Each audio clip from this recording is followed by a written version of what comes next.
بسم اللہ الرحمن الرحیم۔ حضرت جون جناب ابو ذر غفاری کے غلام تھے۔ جناب جون حبشی النسل سیاہ رنگ کے غلام تھے۔ پہلے فضل ابن عباس بن عبد المطلب کے غلام تھے۔ جناب امیر المومنین حضرت علی علیہ السلام نے 150 اشرفی میں خرید کر جناب ابو ذر کو یہ ہدیہ فرمایا۔ پھر جناب جون حضرت ابو ذر کی خدمت میں کافی عرصہ رہے۔ جب خلیفہ ثالث نے جناب ابو ذر کو ربضہ کی طرف جلا وطن کیا تو یہ جناب جون ان کے ساتھ تھے۔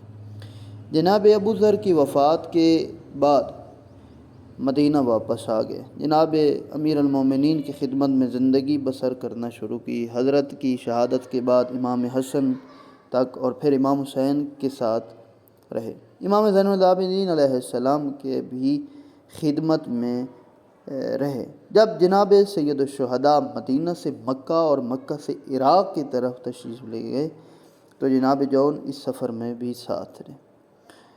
تاریخ والوں نے لکھا ہے جناب جون اسلحہ شناسی اور اس کی اصلاح میں مہارت رکھتے تھے، یعنی تلوار بنانا، تلوار کو صحیح کرنا، تیز کرنا، یہ ان کو بہت آتا تھا۔ یہی وجہ ہے کہ شب عاشور جناب جون سید الشہداء کے خاص خیمے میں بیٹھ کر کچھ وقت اسلحے کی جو جنگ کے اسلحہ تھے ان کی مرتب کرتے تھے، ان کو صحیح کر رہے، تیز کر رہے۔ بہرحال جناب جب روز عاشورہ ہوا، قتل و قتال کا بازار گرم ہوا، اصحاب حسینی یک بعد دیگرے شہادت کے درجے پر فائز ہونے لگے۔ حضرت جون نے بھی خدمت امام میں حاضر ہو کر اذن جہاد طلب کیا۔ امام نے فرمایا، اے جون، میں اپنی اطاعت کا قلادہ تمہارے گلے سے اتار کر تجھے چلے جانے کی اجازت دیتا ہوں۔ تو ہمارے ساتھ طلب عافیت کے لیے آیا تھا، اس لیے اپنے آپ کو ہماری وجہ سے مصیبت میں گرفتار نہ کر۔ روایات میں جناب جون امام کے قدموں میں گر کر عرض کیا، یا ابن رسول اللہ، اے فرزند رسول، کیا یہ ممکن ہے آسائش و آرام کے دنوں میں آپ کے ساتھ رہتا اور شدت و مشکل کے وقت میں آپ کو چھوڑ کر چلا جاؤں؟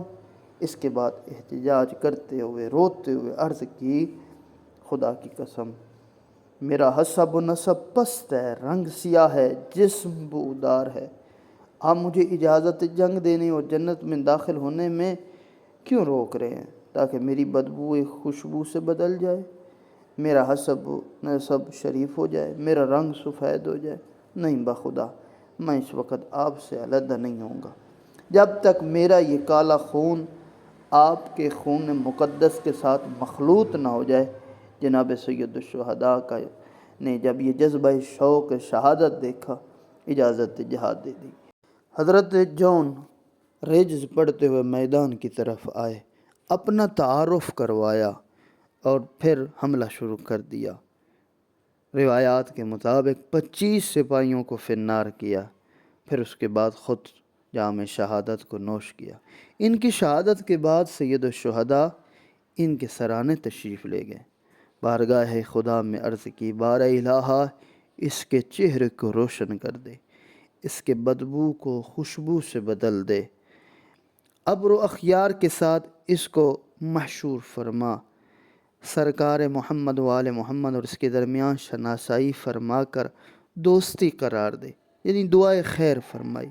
سرکار سید الشہداء کی دعائے مبارک کا یہ اثر تھا کہ امام باقر علیہ السلام اپنے والد بزرگوار سے یہ روایت فرماتے ہیں کہ جب بنی اسد نے شہدائے کربلا کے لاشیں دفن کیں تو اتفاقاً جناب جون کی لاش دفن ہونے سے رہ گئی۔ 10 دن کے بعد جب ان کی لاش مبارک ملی تو دیکھا گیا کہ اس سے مشک و عنبر کی خوشبو آ رہی تھی۔ زہ نصیب کہ یہی جون کی عظمت و جلالت کے اس اوج کمال پر پہنچا کہ جب امام ششم امام جعفر صادق علیہ السلام زیارت شہداء میں فرماتے ہیں، بے ابی انتم و امی، میرے ماں باپ تم پر نثار ہوں۔ اتنے باعظمت و با کمال تھے۔ خداوند متعال ان شہداء کے درجات عالی سے متعالی فرمائے۔